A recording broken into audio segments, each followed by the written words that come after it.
berbagai macam fenomena, di mana sejak dibangun pada tahun 1996, saat itu Langsa masih status Kotif Langsa dan serta ibu kota Kabupaten Aceh Timur.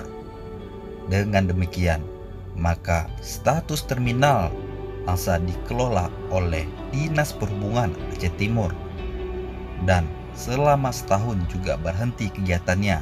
Sebelumnya dikelola oleh Organda atau Organisasi Gabungan Angkutan Darat.